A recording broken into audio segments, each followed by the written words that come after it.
Welcome to the Shawaly Show. Today, we're diving into something that is um, every fast growing business has to get right: people. More specifically, how to manage human capital risks while scaling across borders and cultures. Joining us is Ian Jenkins, Managing Director of Candor Consulting. With over 15 years of HR consulting under his belt, Ian works with high growth startups and scale ups, especially in the Middle East, helping founders and investors navigate the complex people challenges that come with expansion. He's all about practical strategies, whether it's building HR systems that scale, spotting risk before it becomes a problem, or bridging the cultural gap between Western business mindsets and MENA market realities.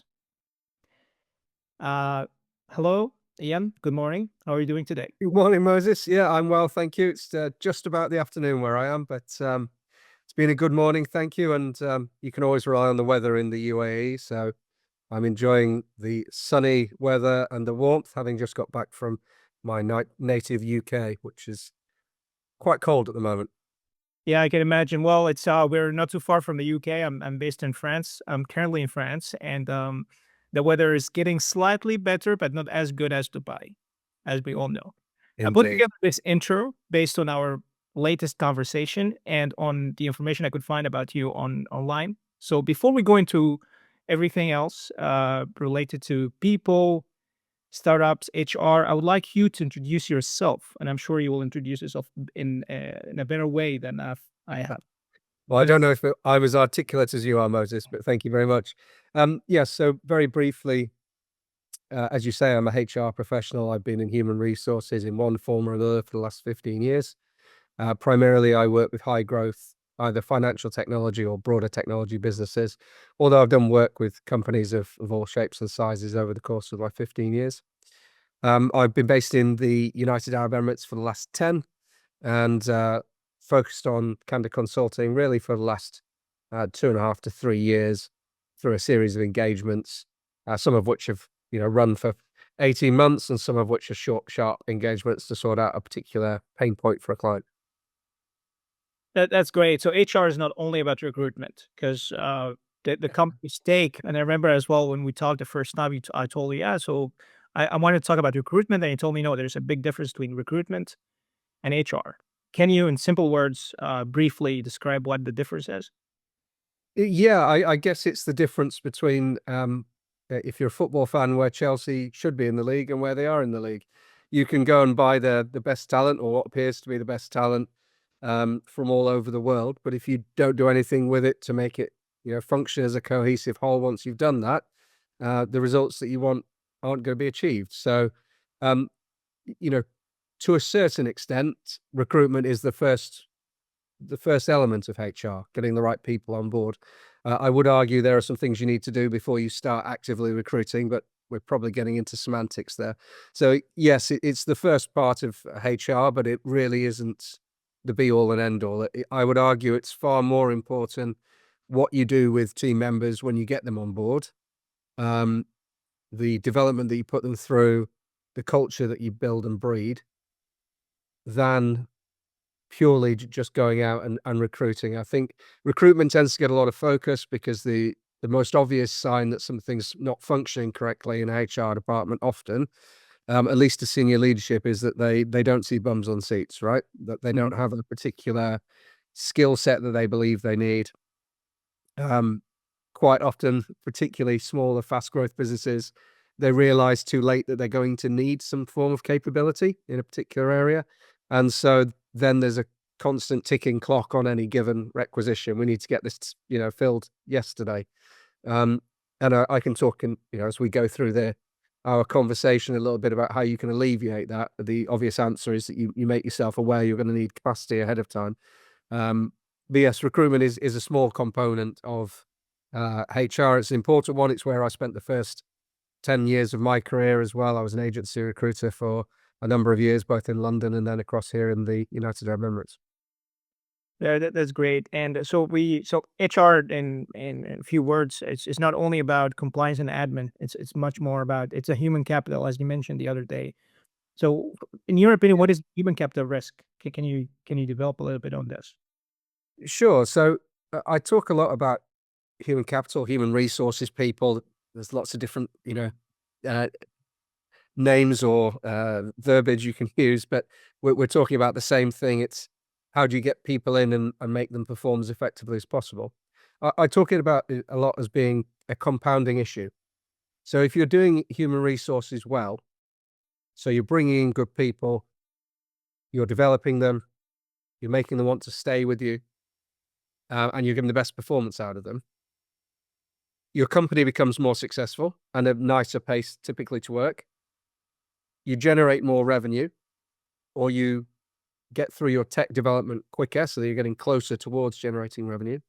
Therefore, you're able to raise more money more quickly, more easily, or you're generating more sales or more profit, depending on what stage you're at as an organization. And therefore, you're reducing the frequency that you need to raise money. And therefore, that cycle repeats. If you do the contrary and you don't bring in the right people and you do nothing to develop them because we're too busy to do learning and development and there's not enough time, we need to worry about this quarter's numbers, not anything else. Uh, and then you lose them because your culture's not very good.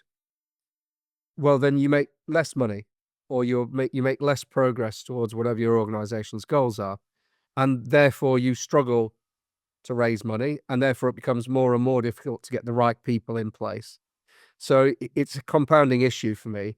Human capital risk really is the gap between those two things, and where might we be creating a gap between our optimum performance and a poor performance. Yeah. So that could be um, a lack of a clear performance management strategy. That might be that your average tenure is 9 to 12 months, when statistically you get the best productivity out of a member of staff typically in years 2 to 5. So any of those areas could be a risk. We also talk about governance. So, a very obvious human capital risk. Well, if you're in breach of labor law in a particular country, there's a risk associated with that. That could be reputational, that could be financial, that could be legal jeopardy. If you're a financial services company and your HR policy breaches the regulation of that country or of the regulator that you're working with there, you could lose your license in a very extreme situation. So that's what I mean when I talk about human capital risk.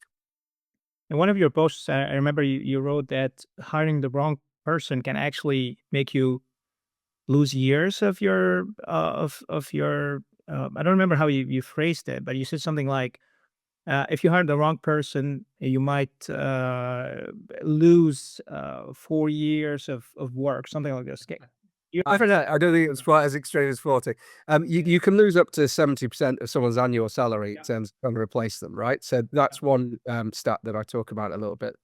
I actually think the bigger risk, we've all hired, or most of us that have worked in business have hired somebody who's turned out to be absolutely the wrong person at least once. But You know, on the paper, they look at the perfect person. That's something we'll go into as well. It's hard. sure, and we can talk about why interviewing is the least terrible option we've got in terms of bringing people on board, but it's still not brilliant. Um, and that resolves itself typically quite quickly. If you hire somebody who absolutely refuses to connect with your culture, or you hire somebody who's obviously lied on their CV and can't deliver the technical competence that you require, that resolves quite quickly. And that there is a cost associated with that, and nobody wants to do that. I actually think the more damaging bad hires are the ones that just aren't quite right. Mm. And they sit in the job maybe for 2 or 3 years, and they're okay. They're that, somewhere between a 2 and a 3 on the performance management scoring if you're doing it 1 to 5. And they eat up a little bit more of your time and energy than you really want them to as a manager, and they're not developing. They don't really want to engage with your culture fully. Whenever something's going wrong, they're the folks that are saying, "Oh, this is terrible and woe is me," rather than trying to, find a solution. And I actually think it's those hires that cause the most damage, because it takes a long time to work out what the opportunity cost of that is, versus having somebody who's really good and really Best. invested in that seat. Sounds like a bad love relationship. Like you're don't right? Like that's what Well, you probably say. yeah, I mean, I was fortunate, not to have many, of those and then to have one really good one. So, I picked an A star, candidate for my marriage, so that's wonderful. And, well, we'll see. I don't know if she'll be watching this at some stage in the future or not. But if you are, my darling, I love you. But no, it is, as you say, I've seen friends waste, years and years of their lives because they haven't found somebody that really wants to engage with them in the way they really want to be engaged with. And sometimes that's because, and this, goes back to the recruitment piece, they didn't really know what they were looking for when they went into situation. And sometimes, again, taking it back to, a working environment, perhaps their needs change or their desires for a relationship change. And that can have a, fairly substantial impact on whether somebody's the right hire as well. They might well be the best CMO for a 30-person business, but at the point you're a 300-person business, that person may be either out of their depth or simply they are best when everything's a little bit chaotic and it's very, very fast paced, and that's just not the nature of your business anymore. That's very interesting. Okay, so how do you get leadership teams or leadership managers, leaders make that shift? How do you get them to understand the importance of making the right hire? And what is the process? Let's say I'm a company and I'm calling in and want to hire somebody for a specific position. What's how does it look like? Sure. So, as I've said, Moses, I don't personally do recruitment, but my business partner, Sam, runs Candor, which is a Mm. recruitment company here. And funnily enough, they were my client previous to me coming to work in the Candor Consulting business. So I've known Sam a long time, and I think the honest answer as to how do you convince hiring managers they need to hire the right person, well, there's two things. The first is they hire the wrong person, and there's nothing like that to make them self-realize that actually they really need to hire the right person. And the second is if you have an organization that has well-defined OKRs, and those OKRs are then broken down effectively into departmental KPIs and individual KPIs for people. If Mm. you have a leader that needs to deliver against a particular number, a particular measure or metric, and as it should be in my view, their total reward is tied to that, so that could be a variable bonus or something. If you can demonstrate the value that one candidate might give to that metric versus another, it becomes a fairly straightforward decision. Do I want to do well or not do so well? The challenge is, as we've very briefly touched on thus far, is that that can be difficult to do over the course of maybe 3 hours of interviews and reading through a CV. That is quite challenging, and I think I don't think there are many hiring managers that don't understand the benefit of hiring a good candidate. I think they often just either don't know how to, or the company that they're working for isn't providing them the resources to do that. Um, and again, to very briefly think about that, if you've got a business that has, let's say, $10 million in turnover, and you've got a sales team of 20 people, say, each of them bringing in $500,000, it becomes quite easy to see, well, if I hire somebody that's at 20% better than the current incumbent or better than the other option as a candidate, that generates X in terms of additional revenue. I think that can be a little bit more difficult to work out sometimes with, roles that are in technology or roles that are in, say, finance or um, perhaps areas of a company that are sometimes seen as a cost center, like, for example, human resources, sadly, is often seen that way. Uh, but if you don't have the budget to go out and get the right people, either because your salaries aren't in the right space for the market, or you don't have the right strength in your TA team or external agencies to deliver, the really good candidates, then that can often be the challenge. It isn't that people deliberately go out and hire somebody who's suboptimum. Of course they don't. They've got to manage that individual. It's Mm. just sometimes they don't really understand what good looks like because they haven't had a proper think about it beforehand. Sounds like sounds very interesting. Sounds like a puzzle. Like for a leader, it's obviously there's always budget limitations, so you can't always have the budget to hire the best in the whole world. So, but you're Yeah, I see. I think that's an interesting point. Sorry, Moses, just to yeah, cut. yeah, go Sorry, I ahead, do apologize for talking across you. go ahead. That's an interesting point. I think it is a commonly held but wrong assumption that the best talent is always the most expensive talent. Please. So first and foremost, let's look at the Yeah. GCC. You know, an area I know you know well, and where I live. There is a reality on the ground that you quite often find that people that come from different nationalities, when they first enter the country, get quite different salaries. And there's a number of reasons for that that I won't bore you by going into. But you can absolutely find very highly qualified candidates from, let's say, outside of Western Europe who are willing to do the same job, you know, for less money because of where they're coming from and the purchasing power it gives them back home, perhaps. Mhm. So that would be one example of that. And the second is, again, to go back to briefly a footballing analogy, and hopefully I'm not boring too many of your viewers who aren't interested in it. But if you were to look at Nottingham Forest's squad this year and look at Chelsea's squad this year and look at their, you know, relative positions in the Premier League, you could easily make the argument that, you know, the best players between those two teams are not the ones that cost the most money. And that, you know, that refers all the way back to what I would call a normal job, if you like, you know, marketing manager or accountant or anything else. It's not necessarily a case of the highest paid people.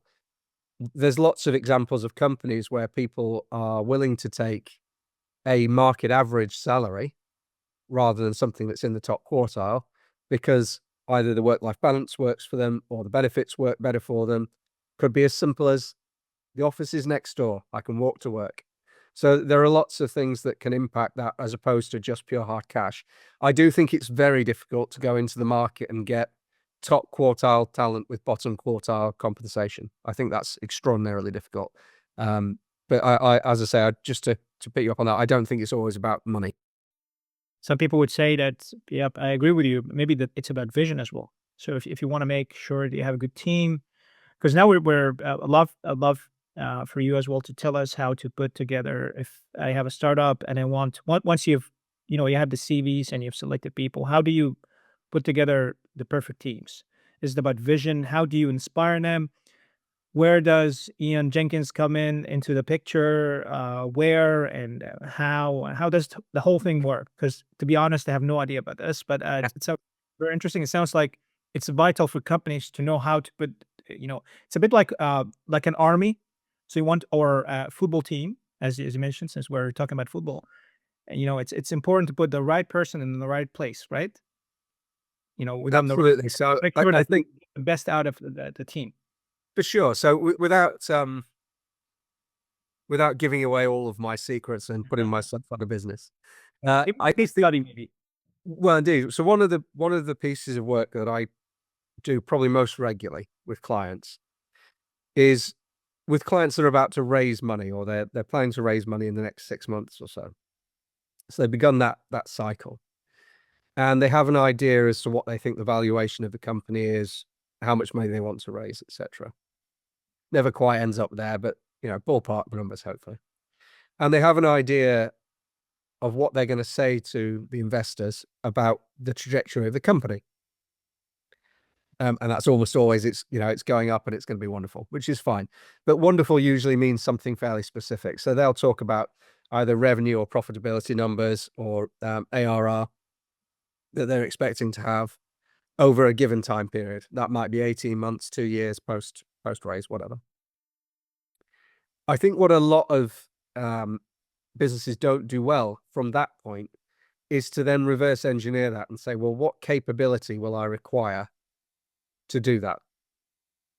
And to think about not in the sense of where the market is today, but where the market is likely to be in 2 years. So if you've got a market leading product or a feature that you think is fantastic, and you're obviously going to the investors and saying, well, this is where I think my moat is that protects the business from being, attacked from competitors. What does that situation look like in 2 years? And what are you going to need to do to continue to deepen and widen that moat to continue to protect you? What assumptions are you making about the rate of your improvement in technology if you're a tech firm? What assumptions are you making about the rate of acquisition of customers and the cost of that acquisition, and so on and so forth. And once you've done that and you've worked out what the capability you require is, so we need to do X number of new customers at this cost per acquisition, for sake of argument, in marketing. And you have a marketing director, hopefully, who's saying to you, well, broadly speaking, over 2 years, this is how I think that works. You're then looking and saying, well, we've got the skills, and not just skills, but the capacity, the amount of time that any individual in the company can spend to do 60% of that today. So we need to build an additional 40% capacity or capability. What does that mean from a headcount perspective? When does it need to come on board? Because you're probably not going from X today at the point where you raise to 2X the day after you raise. There's probably some form of growth curve for that. So at what point does the new resource need to come on board? And that's where I talk about one of the ways you make hiring good talent easier is to know in advance of everything getting a bit hairy that you're going to need that talent, so that you're bringing the talent in or having the interview processes happen ahead of time, so that the individual, the capability is ready to go on time, rather than when you realize you need the capability, starting that TA process, which even in the best case is typically 6 to 8 weeks because you've got people working through notice periods, etc. So the question then, the second part of the question, as I remember it, Moses, was you're asking, well, how do you build the perfect team? Mm. The question, of course, is to do what? And I said to you in our last call, what's the perfect car? Is it a Ferrari or is it a I remember that. right? It depends on the terrain, right? Are you trying to drive really fast down a racetrack, or are you trying to go dune bashing out in the desert? So you need to work out what capabilities you require. Yeah. But more than that, if you look at the great teams that you've been a part of, or certainly for me, the great teams I've been a part of, you've always had a mix of folks in there. And by that, I mean, from nationality perspective, in my experience, I spent a lot of my time in London, which is a very multicultural society. I'm in the UAE. It's probably one of the world's most multicultural societies. Mm. Age, gender, absolutely. Life experience. So I've worked with some real posh boys in London, and they thought about the world very differently from me. And I learned a lot from that. I gained a lot from that. I hope they gained, apart from some rather choice language, they gained some valuable things from me as well. So I think that's important. But the more variety you get in there, the better. And that's why sometimes hiring what looks like on paper the best person, they have the best, strongest skill set, is not necessarily as making the best hire. And again, you see that in sports teams, right? The best player in a team is not always the one that's scoring all the goals, or even the one that's making all the goals. Sometimes it's the quieter players that are metronomic, and you get an 8 out of 10 of them out of them every game. And it's the same in some teams. You do want very high performers that are really reaching for the stars. They're the next leader of your business. But you also need some people who are solid and consistent, and you know that if they stay in that role 3, 4, 5 years, you're always going to get good work out of them, and you have talked to them, and you understand what they want in their career, and that might not necessarily be progression in terms of title, or progression in terms of level in the organization, or becoming a people manager. I would say you need to make sure their compensation at least increases and is relative to the value they're bringing to the team. But not everyone has to be the CEO. It's a logical impossibility that everyone that works in a company is eventually promoted to CEO, right? It doesn't work. There's one CEO and there's usually hundreds of other employees. Sounds like a part of being an HR professional is being a psychologist as well. It's important to understand the psychology of people, maybe the culture as well. Um, Yeah, yeah, does that mean that a culture plays a role in how HR systems and leadership approaches land? Well, people absolutely. mentioned. Yeah. So, okay, can you tell us a little bit about, in your opinion, what are the biggest contrasts between HR in the West, where you come from, where you worked as well, and in the Middle East, in GCC countries? Is there any such any differences between both? No, no, absolutely. Just on that very briefly as an intro to that topic, you only really have to look at the management systems that have come out of America versus Scandinavia versus Japan to see completely different styles of structure and management, all of which have gone on to found hugely successful companies. So I also think the idea that there's one right way to do HR is erroneous. Culture plays a big role. I think one of the fascinating things about working in London, and I'll talk about the UK if you don't mind, Moses. Yeah. I appreciate your listeners are from all over, or viewers, I should say, since this podcast. But the UK is A, home, and B, the area outside of the GCC where I've spent most time working. If you look at London, it's a very multicultural city. But contrary to what some of our politicians would have you believe, it is still primarily majority Brits. And so whether that's first generation, second generation, or you were there while the Romans were invading, it's primarily Brits. And that concentration of culture means that as new people come into the British market, who perhaps come from different cultures where things are done differently, typically speaking, they become more and more aware of the British culture and way of working, which I suppose I would suggest is slightly less hierarchical than, say, Asia. And I'm talking about Asia as if it's one thing. It's the largest continent in the world, so bear with me. We have to talk slightly in generalizations when we talk about culture. Yeah. It's typically more permissive in terms of challenges to authority or questioning of authority. Typically, I as a Brit myself, I would expect my employees and those people who report to me to question me publicly if they think I'm making a mistake. Mm. That's not the case, perhaps, with a senior Japanese businessman, where that's considered culturally taboo. So there are some variations with the West versus, and by the West, I assume we're talking about Europe, the States, etc., versus the GCC. I think if you look at where those two areas are in their economic development, it's fascinating, and how they've got there. If you were to look at London and Dubai, you've got two cities, population's about twice as large, I think, in London. Somebody will correct me if I'm wrong. It might be nearer 3 times, depending on whether you're talking about people living there or working there, and where you draw the metropolitan area. But the buildings and the skyline, if you were to go to Canary Wharf, or if you were to go to the financial centre in the City of London, versus Business Bay or the Marina, I would make an argument that actually Dubai's skyline is almost more impressive. Well, certainly with the Burj Khalifa, you have the tallest building in the world. Now, if you were to go back 50 years, the complete reverse would be true. London's skyline would be substantially more impressive. If you were to go back 100 years and look at the size of the populations, it would be dramatically different to where it is. Now, what's interesting about that is London's growth, both in terms of the revenue that it generates, its population, whatever else, has therefore been slower and more consistent than Dubai's.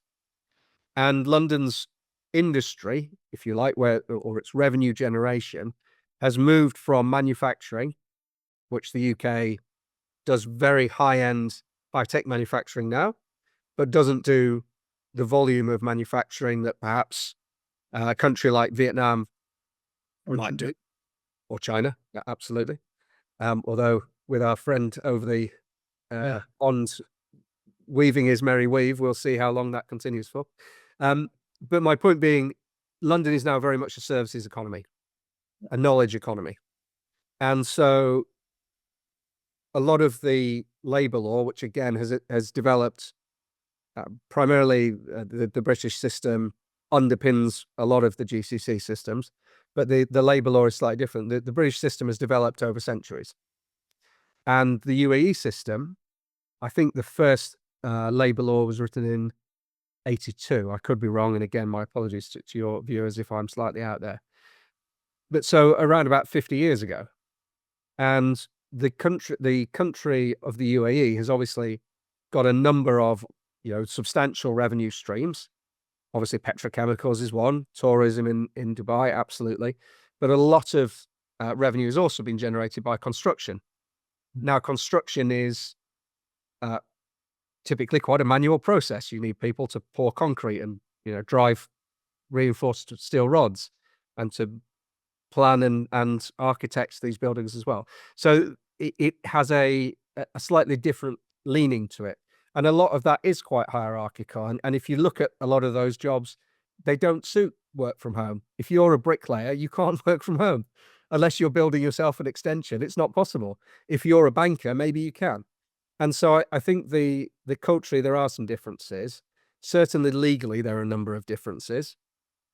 But the big thing, to go back to my original point about how, despite being multicultural, the way the UK does business, and particularly London does business, is quite homogenous. If you contrast that to the UAE, where you have business owners, founders, and leaders, all of whom have come into the UAE pretty much in the last 50 years, with the exception, of course, of the wonderful businesses that are run by our Emirati nationals. There's such a different mix of ways of doing business. And so I think HR quite often here cleaves very closely to the law, which is important. Obviously, like any discipline, you should never break the law. That's a really bad idea. But the law typically in labor laws is a minimum standard. And I think in the UK, what you see a lot of firms talk more about is how to provide an enhanced offering for their employees. Some of that is starting to filter into the GCC, but I think the standard is still very much to cleave very close to those employment regulations. So that's probably the biggest cultural difference I see. And then the structure of businesses, again, if you look at where the largest populations in the UAE come from, it is typically Asia, particularly the Asian subcontinent of India, Pakistan, Bangladesh, etc. That is again, talking generalities, typically a more hierarchical structure than, say, a UK or Swedish or French structure. Very interesting. As you know, there's nowadays a big exodus of millionaires, rich business people who are moving from the West to Dubai, to the GCC countries. In your opinion, how can they adapt without losing their core identity? How can they adapt to the culture? You've briefly mentioned that there's no one culture. It's a very multicultural city, Dubai, for example. But still, there must be like an agreed upon, number of things that everybody has to do. Still, the city has its own identity. But Sure. in the West and wanting to adapt, but without losing what your added value or your touch, your Western touch, because you might be working in I don't know, maybe Yeah. passion and you want to keep it. How can you do this? Do you think it's a But we're talking about individuals who want to start their own enterprises in the GCC, or who want to be exactly? employed by an enterprise. So you want to, let's say, for example, a brand, a fashion brand that is coming from Sweden that wants to keep their interior design touch and values, Swedish values, but they want to open up in Dubai because it's a great market. How can they Yeah. do those? How can they juggle both? Yeah. So I think the core of that question is the same for any market that you might enter. So you do your market research, of course. You work out who your target customers are in the GCC. Are they different from your target customers in Oslo? Probably. They probably, have a different background, different educational upbringing, perhaps because they, for example, in the GCC, you got a choice across 10 different curricula, at least, probably more. An educator would be able to give you a better answer on that. But certainly you can do the International Baccalaureate, you can do US systems, UK systems, you can do systems from India, from lots of different countries. So a different educational background, perhaps. Speak multiple languages. I suspect there are far more languages spoken frequently in Dubai, for example, than in Oslo, although I know Oslo is becoming an increasingly multicultural city.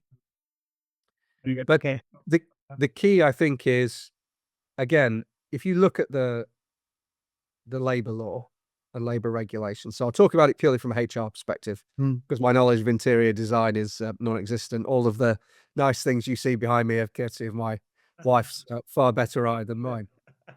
But have a look at the regulations and think about whether there are any of those that are challenging to the culture you want to run. I don't think you'll find there are.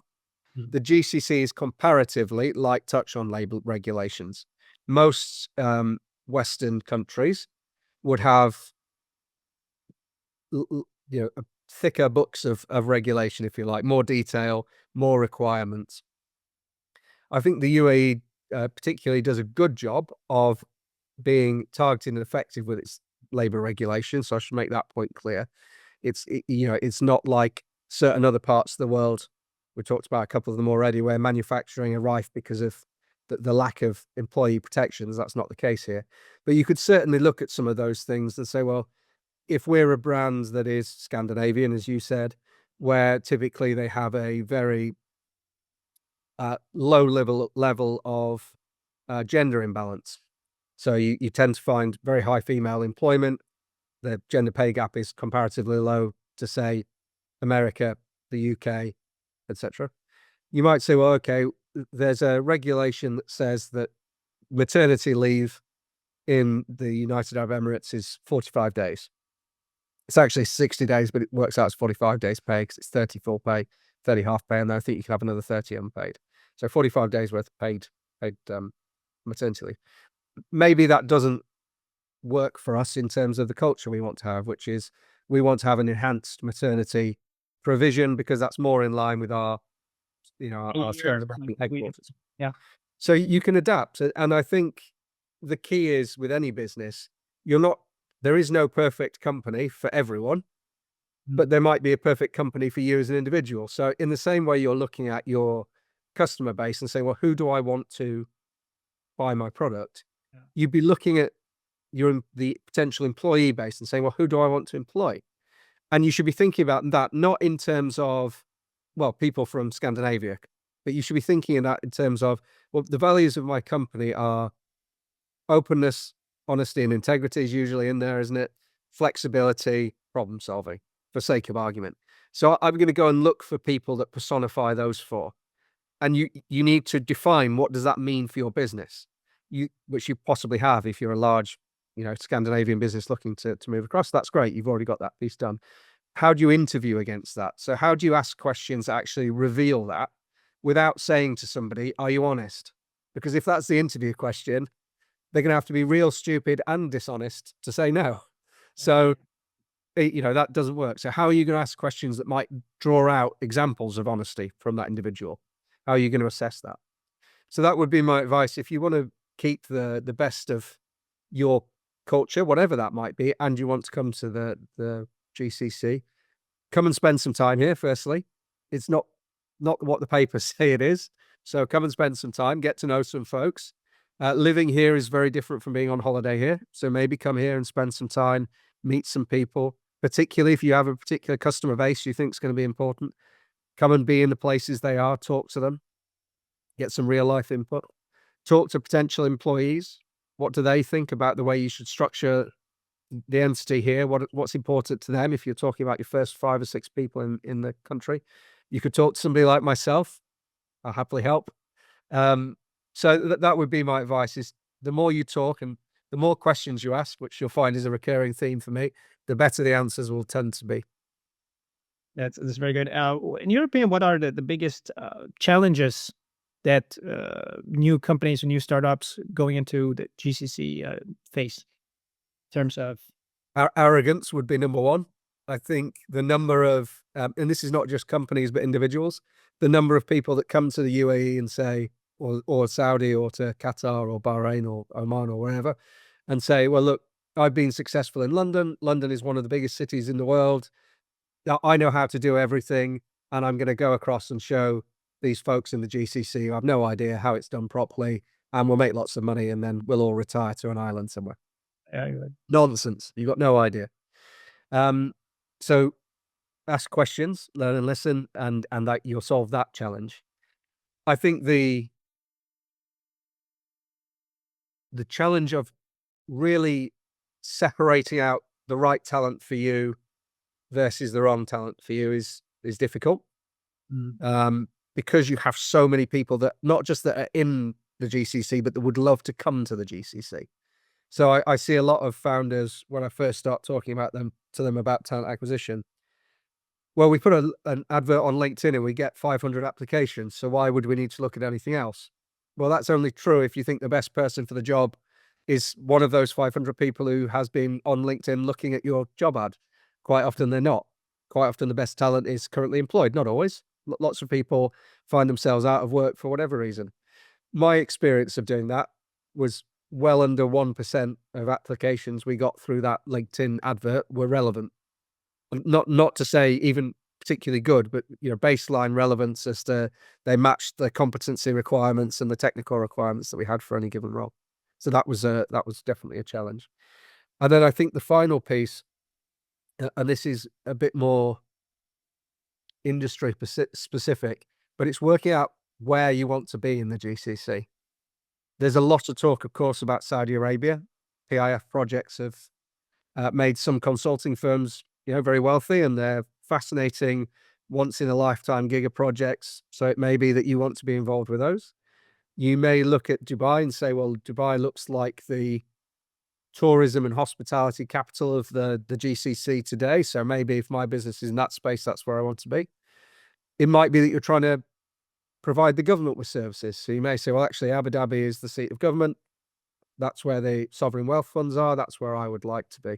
So have a think about that. And even within, you know, particular cities, if you want to be regulated by a specific regulator, you may need to have office space in a particular free zone or area.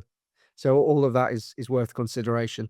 So as I said, I think the biggest challenge is arrogance. People don't ask enough questions. They don't think hard enough about where their genuine value is going to be to their consumers. They just assume that because they come from a different country, they know something that the folks here haven't figured out, forgetting that the folks here have managed to build one of the world's greatest cities in, you know, just shy of 70 years. Exactly, and I think that's why it's important to talk to people like yourself. You know, people who bridge, who understand both cultures, who understand their culture, probably especially for the companies coming from the West, but also have the experience and knowledge of the GCC countries. You know, you're bridging both countries. That's very good. All Yep. right, DEI. I wanted to briefly touch upon with you. Yep. I know you weren't big on maybe discussing this, but here we are. I put it on my. No, I'm always happy to discuss it, Moses. I think Is it relevant to talk about DEI in good. in DEI is always relevant, Moses. I think when you say I wasn't willing, sorry, I wasn't keen to talk about it. What I was keen is to avoid the whole conversation being about DEI, Okay. because I think it's become a highly politicized conversation, particularly with what's happening in America. And actually, the politics of it can be hugely relevant, but it's also to a certain extent a nonsense. DEI is good business.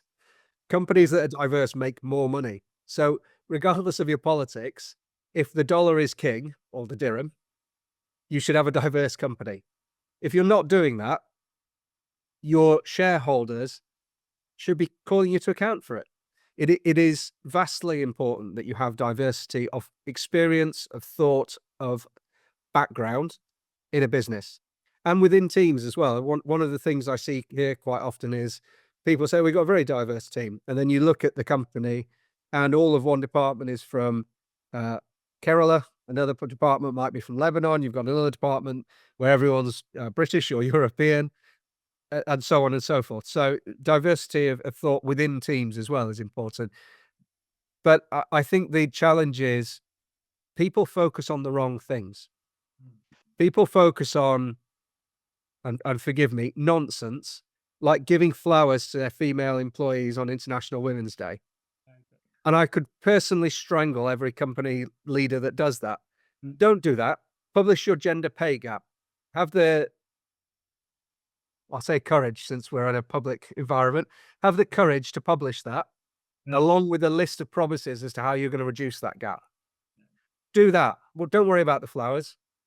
And I may be wrong, but I suspect any of your female viewers will tell you they would much rather have that than a flower or a box of 5 chocolates. And I think it's that type of nonsense. It's the post of the founder with the 4 women in his company out of 60 people on International Women's Day, or it's um, the wishing of different, national or ethnic or religious celebrations to your client base when you haven't spent any time trying to understand what perhaps your staff might require during those periods.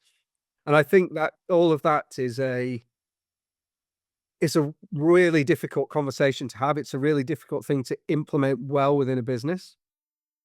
You asked me the other day, well, isn't it just about getting the best person in the role? It shouldn't Yeah, matter where they come that's from. say, yeah.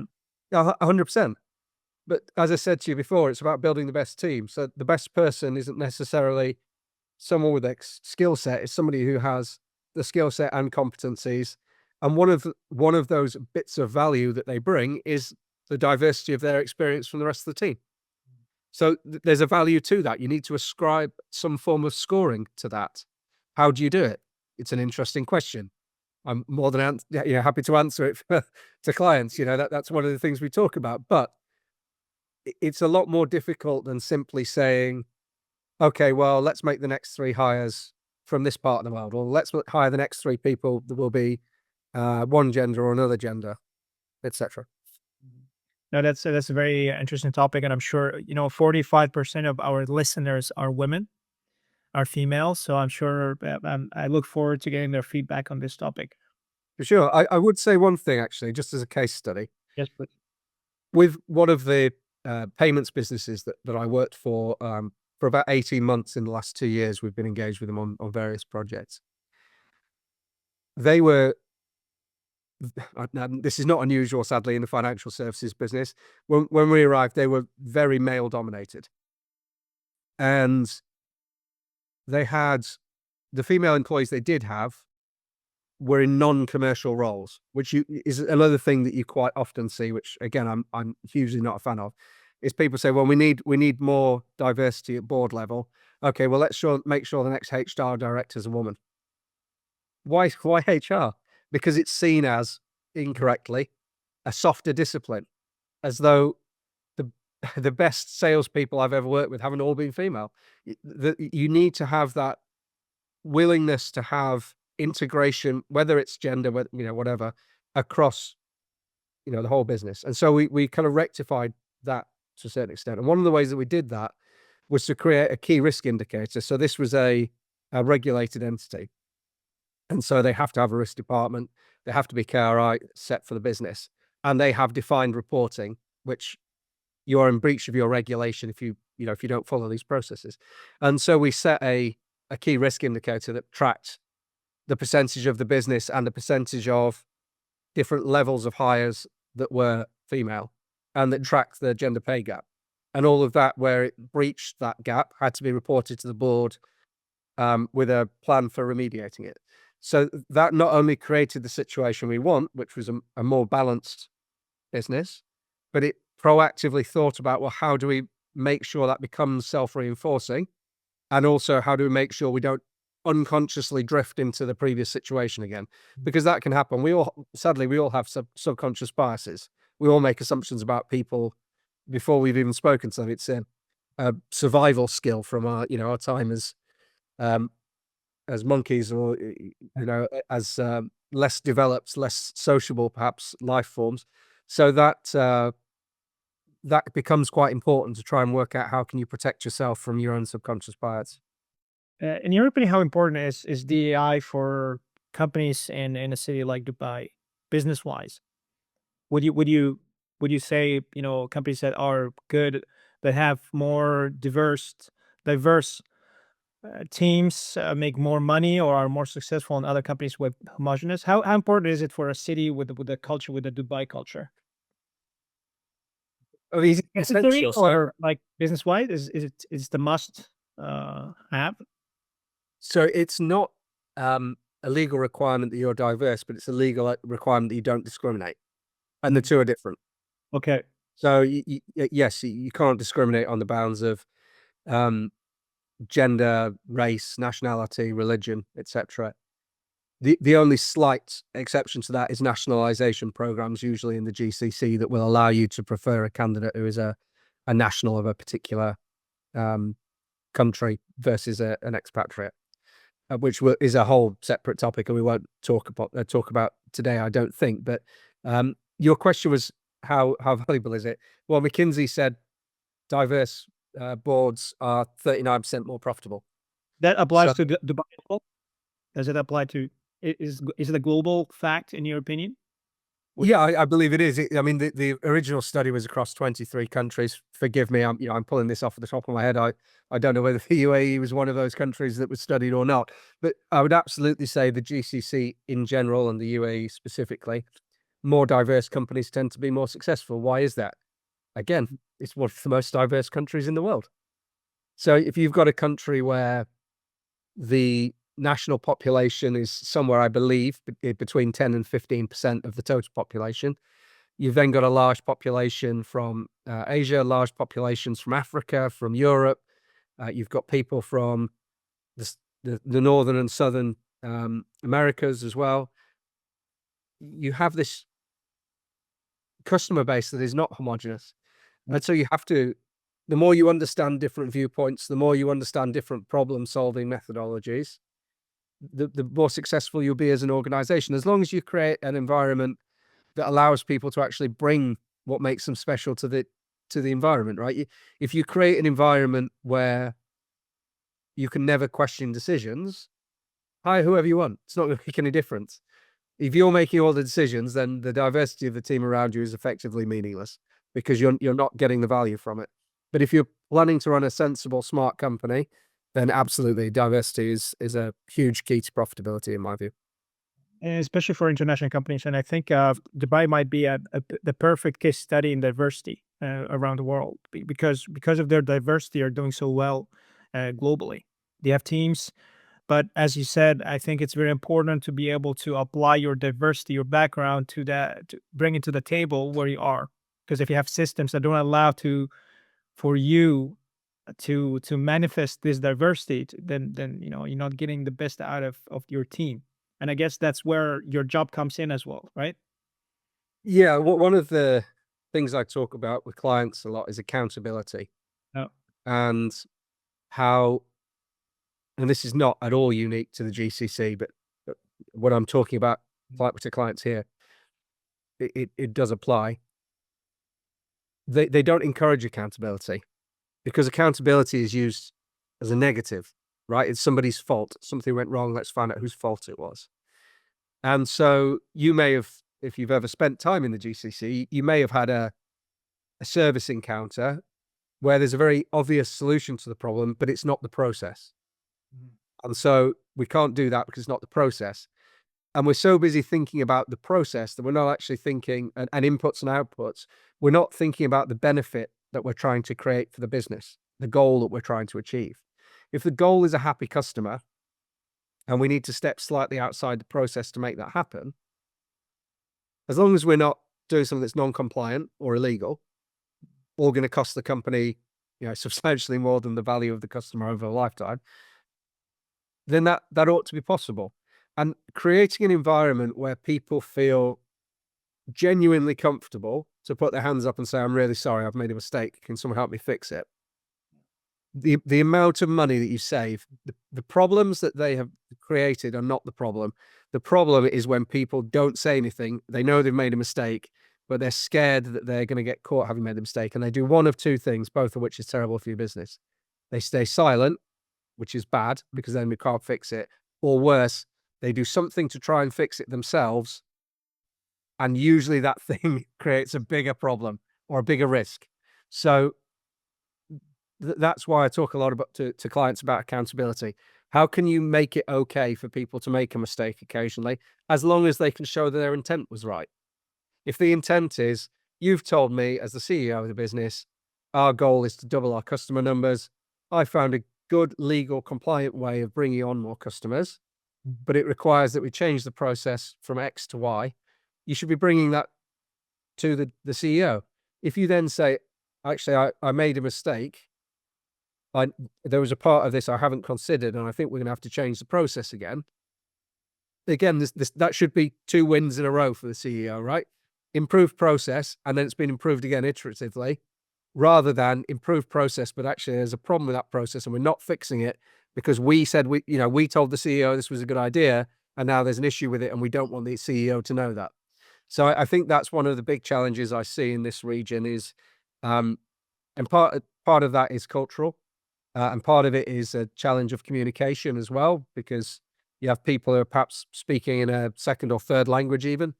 And part of it is just the way that businesses structure themselves and structure their reward, structure their performance management and disciplinary procedures.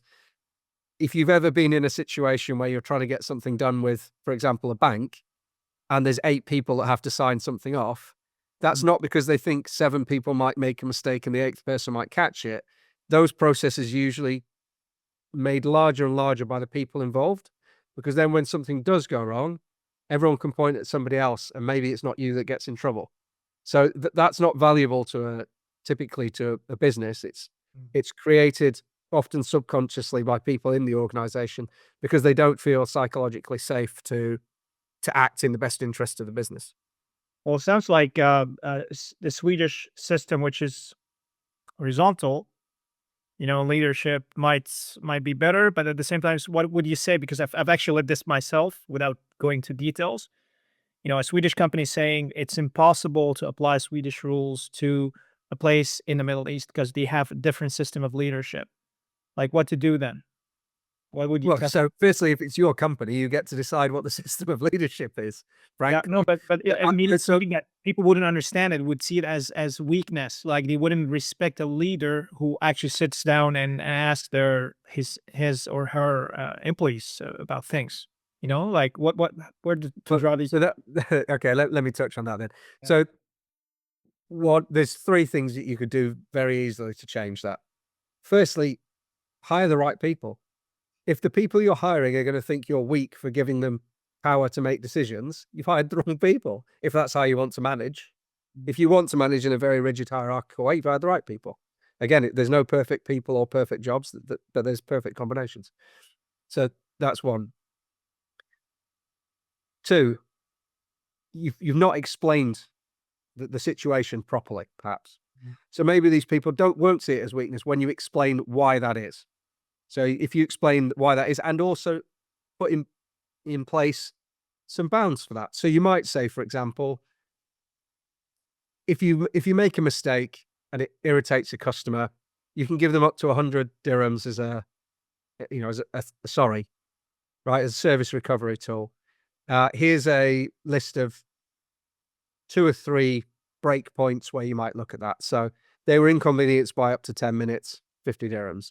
They're inconvenienced by up to 15 minutes, 75, whatever, 100. The third thing is training. Trainings. You can't expect people to work well in any system of leadership unless you train them to do that. So in our example, you might say, right, let's do some mock phone calls or some mock service interactions. How could we recover a service experience that goes like this where the client isn't happy? What could we do that isn't money, perhaps? So maybe you could say, rather than, well, this normally takes 3 days to do. There's been a mistake. It's already taken 3 days. Maybe you can say, look, I can't do anything about the time that has gone by, but I'll put that on the top of the pile to be processed next. So there are things that you can do to train people. That could be classroom, that could be real life, working with their line managers. And I would argue that kind of on the job continuous training and development is poorly understood, not just in the Middle East or GCC, but worldwide. I think really good first and second level managers make such a difference to junior employees, and that kind of repetitious training, even if that's just listening to the way the boss does it. I used to work in a phone-based sales environment. The recruitment company I mentioned in London, it initially was very phone-based and was obviously a sales environment. And just the skill that I learned all came from, in the first 6 months, the fact that I sat next to one of the best recruiters I ever worked with. And I just listened to what he said over and over and over again. And the guys opposite me used to tease me because I sounded exactly like he did. I used exactly the same phrases. He was Australian, so I was using Australian phrases despite the fact I'm from Yorkshire. And, the guys opposite with me were giving me the end degrees. But it worked, and over time, what I realized was I could get the same effect using language that was more natural to myself, but that was you have to go through that step. And so, we could be talking on job training, we could be talking classroom, we could be talking virtual, but having a plan for that training as opposed to just saying, "Well, let's hope that happens, let's hope that goes well, let's hope that someone I've just promoted to assistant manager knows how to do that. So do we need to train the trainers?" So those are the three elements. I don't think it's at all impossible to run a Swedish style of management in the Middle East. Very feasible. Just you need to But find the right people. So, you have to find people that want to work in that fashion. And I also, just for the record, I don't think the Swedish school is necessarily superior or exactly. below any of the others. It's just a useful example because of it's to a certain extent one extreme of management. Exactly. Before we wrap up, I'd like to talk about the big elephant in the room, AI. Yeah. Is AI, affecting or impacting HR in around the world? And how? No, it is for sure. I think AI gets talked about a lot, often by people who don't have a great definition of what they mean by it. And that's, I don't mean any offense to anyone about that. AI is a hugely complex topic. We're typically talking about machine learning and generative AI, right? Things like ChatGPT. One of the good examples, or one of the familiar examples I get, is people will message me, friends and family, and say, "Well, what should I do on my CV to make sure it gets through the AI screening tool?" Yeah, I've heard that. Just write what you've done. If the AI screening tool works, you shouldn't have to trick it. And secondly, despite the popular viewpoint, every company in the world is not running some vastly complex AI screening tool. In the most part, it's somebody like me or my team that's sitting there and clicking on the CV and reading it and thinking that looks about right or about wrong, usually in quite a short period of time because we've usually got hundreds of CVs to go through. So my piece of advice would always be, whatever you want people to read, make sure it's above the fold. But that aside, AI is brilliant and interesting. I think it's at a certain point in the hype curve at the moment. And I think this idea that we're all going to suddenly become irrelevant in our jobs is nonsensical. I don't know if you've spent much time with ChatGPT, but Yeah. my one rule is never ask it a question you don't know the answer to. Yeah. Because it definitely doesn't know all the answers. I think it's really helpful for I use it a lot for doing things like structure. Okay, well, if I'm writing this policy, what are some things I should consider? And it'll spit out an answer. I think, okay, that's useful. And then I'll go in and I'll add some stuff and I'll reorder things to make it make sense to me. And there'll be things in there where I think, well, why would that possibly be in there? Delete it. Fine. What you definitely shouldn't do is say, write me a policy for absenteeism and then just copy paste it. It's really obvious. I mean, everyone People, seems yeah, to go the right away. now, right? So there's that, and your boss probably won't thank you for just printing something off ChatGPT. And secondly, it lacks the human component, and HR is the H in HR is human. It's about people, and if you haven't thought about the humans that you're working with, and the culture that you want, and what they're like as individuals, and some people, for example, do really well when you suggest a reward. Some people are more motivated by fear of loss. Some people are very motivated by money. Others, it's about promotion or just Recognition. verbal respect and recognition. So knowing the people is really valuable, and that's the bit that AI doesn't have, and I don't think in our lifetimes will have. I do think what it will do is it will be a fantastic tool for two or three things. One is reducing admin tasks down to a review process. So you're not having to do lots of data inputting, hopefully. You're not having to format and write lots and lots of letters. If you're doing, say, pay increases, you can pump it into a spreadsheet and talk to Microsoft's Copilot and say, okay, give me this. Here's a format that I've used previously. I think secondly, it will be really useful as companies have more and more first-party data for helping you to understand where there could be a problem or where there could be an opportunity. Not that there is, but there could be. So, for example, you might say to the AI, okay, crunch my employment data and tell me what you see. And they may say, well, your average tenure is increasing massively. It's been going up and up and up for the last 3 years. You're doing something right. Okay, well, that could be an opportunity. Maybe the company's 3 years old, and the reason your average tenure keeps going up is no one's left. Great. Everyone's now at 3 years. They were at 3 days. But there's things like that that are useful. Or it might say, actually, the average tenure in your technology team is a third of what it is everywhere in your business. Mm. You know, red light, have a look. And maybe there is a problem there, and maybe that's something you need to work on. And maybe you could say, well, can you scrape all of the exit interviews and give me a word cloud of things that people have mentioned? And maybe that's a useful tool. Again, it doesn't solve the problem for you. It doesn't replace a HR person, but it hopefully makes them more data driven and smarter.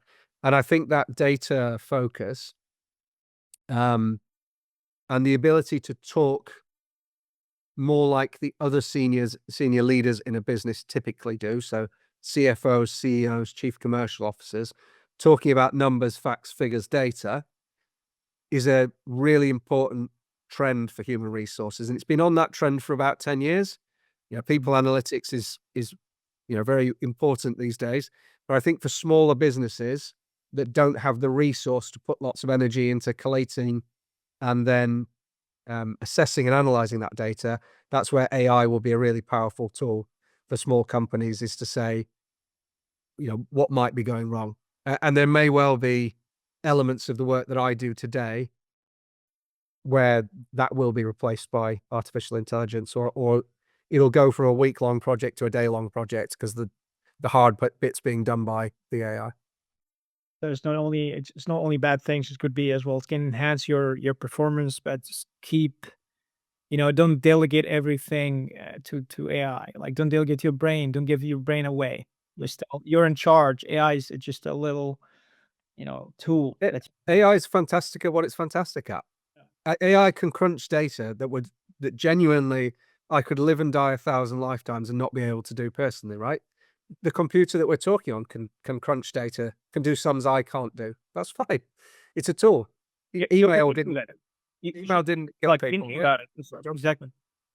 There's not. I mean, people usually are. It feels like they are competing with who is smartest or who's like, by competing with a tool, you're actually losing already, because that you shouldn't be comparing, human intelligence with uh, AI, artificial. No, you shouldn't. They are different, and as I say, the AI is better at some things, and it's profoundly worse at others, thankfully.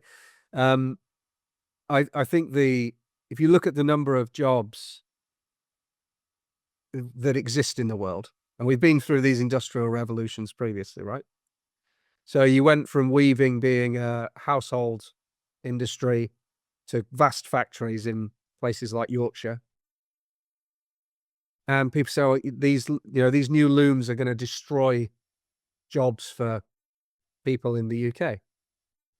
They did for a period of time. Certain jobs became irrelevant, but then new jobs were created, whether that's building and maintaining looms, whether that's the wealth that those new looms create enables people to hire new services, etc.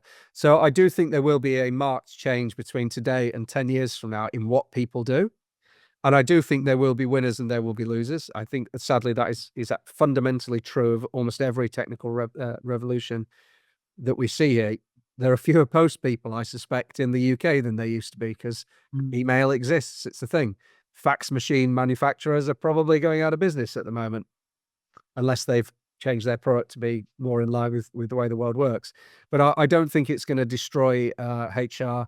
I do think hopefully it will allow HR to be more strategic, spend more of their time on high value outputs and less of their time on admin and less of their time answering questions like, how do I book a day's annual leave? Or how many days annual leave do I have left?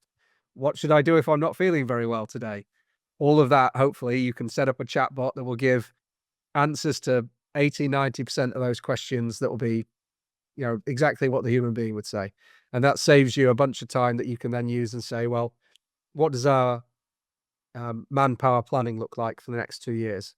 What does that mean in terms of the shape of our talent acquisition team and our talent acquisition strategy? What's our location strategy for the next 2 years? Do we need to look at talent arbitrage to reduce our cost base? Do we need to actually look to onshore some stuff because the offshoring we've been doing hasn't worked in terms of customer satisfaction numbers? These are all conversations HR should be leading rather than the heads of department coming and saying, we think we've got a problem here. If the HR function is not looking at the business results and their OKRs and saying, how does that relate to my part of the business, the people, they're not doing their job very well. Interesting. Is there are you seeing AI impacting any industries in particular? Is there like currently people losing their jobs to AI where you are in Dubai, for example? Or on I don't think there's people losing their jobs. I think some of the jobs that people might have otherwise hired people to do, Mm, um, perhaps are now two jobs have become one. So, mm, for example, in marketing, you might have had a copywriter many years ago. mm. And, they still exist, but there's fewer of them.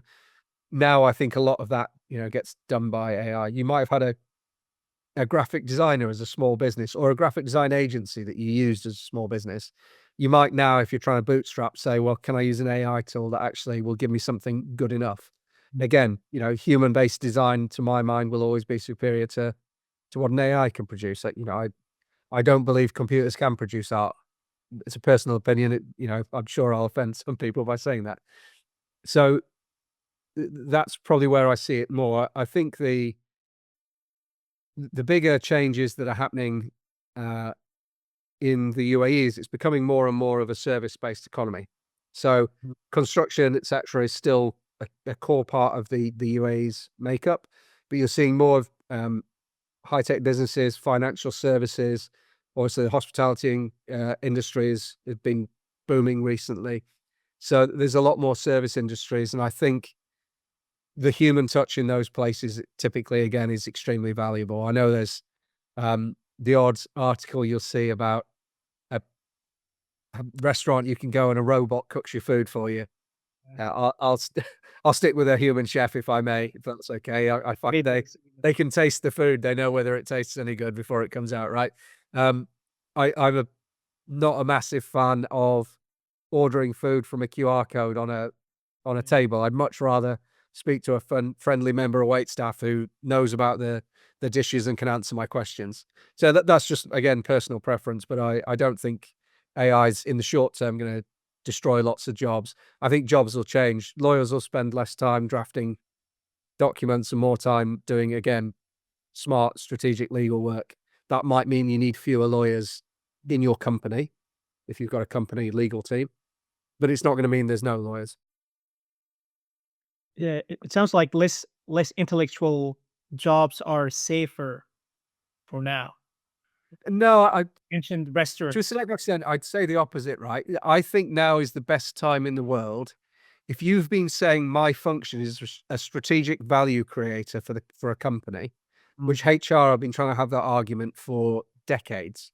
That HR is not a cost center. It's a very important revenue generating part of the business. Go prove it, because you should have more time now to do that strategic work than you ever had. There's no excuse for not using AI and automation to really reduce the amount of administrative nonsense you've got to do. mhm. So go and use your time and the intellectual capability to say, right, how can I really add value to the business? Same with marketing, same with finance. Go and show the business leadership the value that your department can bring if it's not tied up in administrative nonsense. Because a lot of these tools are free. So it's not like you're going for a big ask in terms of, I need $100,000 to bring in a new piece of technology.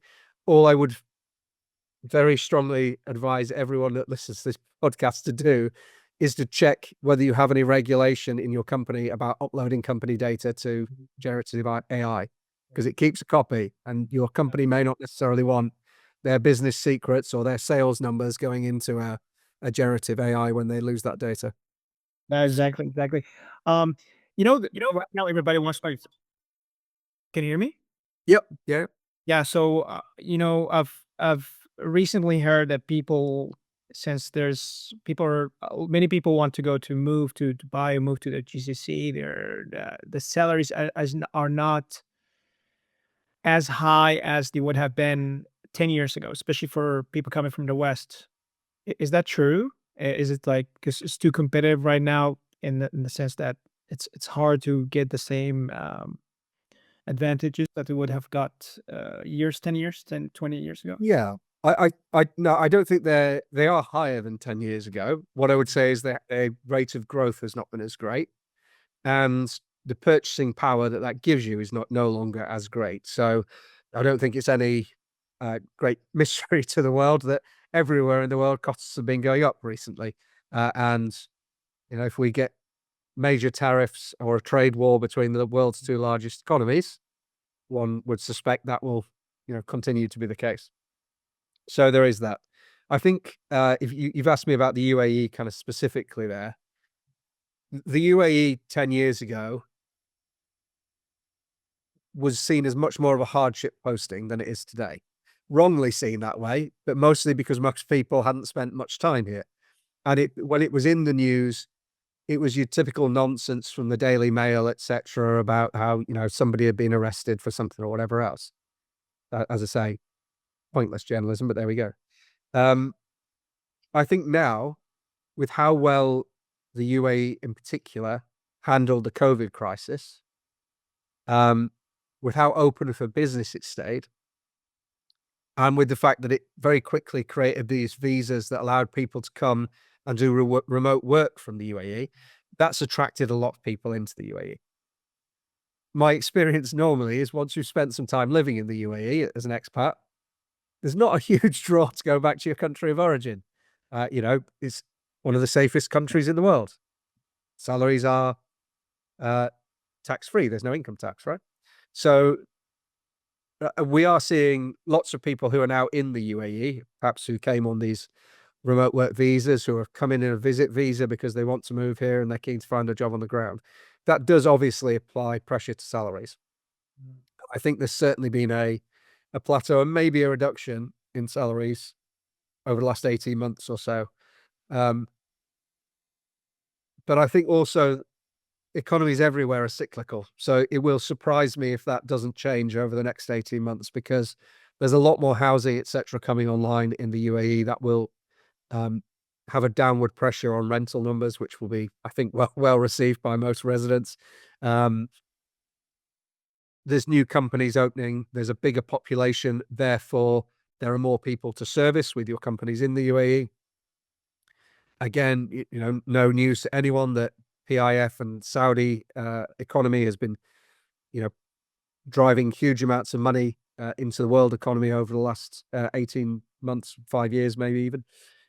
So I think there's more jobs building in the UAE. There is an oversupply at the moment, but I think that will rectify itself one way or another over the next 18 months. The other thing to say is, of course, like anywhere, any major city, it's not a cheap place to be unemployed. So there are people, anecdotally, at least from my experience, that are starting to return to country of origin or look at jobs elsewhere in the GCC or anywhere else in the world, where they perhaps feel that there is a greater possibility of finding work. But I think the UAE's economy is tracking well, and I expect to see it grow over the next 3 to 5 years.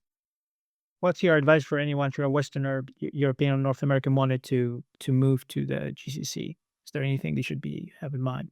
Yeah, ask questions is usually my first piece of advice to everyone on everything. So ask lots of questions. I think most folks that are looking to move out here now will know somebody, perhaps not really well, but they'll know somebody that's out in this part of the world. The number of Western expats in the region has increased pretty markedly, so there's people to ask. Um, I would say don't come out here until you've secured a job permanently. I mean, come and meet people and go for interviews and things, but I think moving out here with your family, thinking, well, I'll pick a job up in 6 months or so is a good way to, to put your financial situation in a bit of risk. But it's like anywhere in the world, it's about understanding where the opportunities are, having a sensible approach to finding a job. So I mentioned, LinkedIn and adverts on there. That's one method. I wouldn't argue it's a very good one, frankly. So how else might you find a job? Where's a good one then? Right? Because I wanted to ask you this. You mentioned no, not LinkedIn. Where do you guys, or if So I somebody, think LinkedIn is fine, but it's how you use it. If you just click easy apply to an advert and you're one of 500, well, there's your odds, right? Okay. Um, not even, because I certainly am aware of, job ads that have been posted in the UAE where they've never been reviewed, any of the applicants, right? It's a sad reality, but it happens.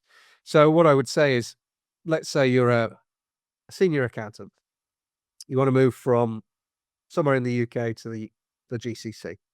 So you set up a job alert and you say, okay, well, show me GCSE roles for senior accountants, or, if you're looking for an increase in job, whatever that new job title is. And then you find a job that looks great and you see which company it's with. So the first thing I would do is try and work out, well, who would that report into? Who's my boss? Well, my boss is the finance director. Okay. Who's the finance director in the UAE for this company? Maybe I'll send them a direct connection request and say, I see you're advertising this role. Here's 3 bullet points on why I'm right for the role. That can be really effective. They've typically got a switchboard. No one picks up the phone these days. Don't be scared. Pick up the phone. Can I speak to whatever the FD's name is, please?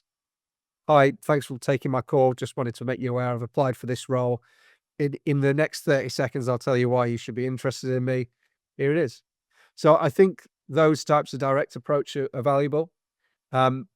Starting to build connections in the region. I think one thing a lot of people aren't ready for when they move to the GCC is how helpful everyone is. Because when I first moved to London, London's a very large city, but most people there, as we've talked about, are British, and most of them know lots of other British people that are in London, ex-school or university friends or friends of friends, friends of the family, maybe whatever. And so they make this group of mates fairly early on in being in London, and that's fine. But if you're on the underground in London and you look at somebody and smile at them, they think you must be off your medication. So you compare that to the UAE, where everyone's well, not everyone, because of course you've got the Emirati nationals, but all of the expats of various ethnicities and nationalities, they're all new at some point, whether that's 50 years ago, because they're one of the real veterans, or whether that's 2, 3 years ago. Everyone's been new. Everyone's seen friends come into the country, maybe take a job elsewhere in the world, maybe go home to country of origin, whatever. And so people are much more open to helping you. So if you message the finance director of 10 companies that you would really love to work for and say, hey, look, I'm thinking about moving to the UAE. Appreciate you're probably not hiring, but could I pick your brains for 10 minutes on what you think some of the differences are between working in the UK and working in Dubai? I strongly suspect you'll get at least 1 or 2 of those people message you back, and I'd be happy to spend 10 minutes on a call with you. And that's step one then. It's not a relationship by any stretch, but somebody's aware of you. And if you're sensible about what you use that 10 minutes for, you'll either walk away with some good information about the business, great, and about perhaps other businesses you might want to think about, or you walk away with the beginnings of a personal connection there. Maybe you talk about football, great. You can send them some thoughts on the next game, right? Just slowly creates that relationship so that you're at least front of mind. You don't want to harass somebody day after day after day, week after week after week. Do you have a job for me? Do you have a job for me? But if you're connecting with them and just reminding them every once in a while, this is what I can do. If you ever need my help, I'd love to come and work for you. Then that's great. I think the challenge is most of these are longer term solutions. And I think a lot of people are looking for short term solutions. Sorry, my cat's an idiot. Short term solutions to that problem because they, they've lost a job or they want to move, next month, next week, whatever. that's why being prepared is important, exactly. And I think, believe it or not, people are willing to help, and people like to give advice. So when I get approached by anybody wanting to talk about anything, I'm always happy to give my 2 cents on it. So Yeah, well, speaking of Moses, the reason you and I are talking is you did a wonderful podcast with my colleague Marina, which I actually hadn't even been aware that she was doing with you. I saw it, um, commented on that, and from from the root of that comment is how we ended up having a conversation and agreeing to do this podcast. So I think those types of engagements, that they genuinely do add value, hopefully to both parties. And if you're also looking if you enter engagements with other people, thinking what can I do to help them rather than what can they do to help me, the value of the value that you get out of each interaction, I think, is typically higher. And you Exactly. don't get so despondent once you've had 3 or 4 conversations and no one's offered you a job. It's difficult. It takes time. So if you can focus on a small win, can I do this person a favor? That's a good way to do it, I think.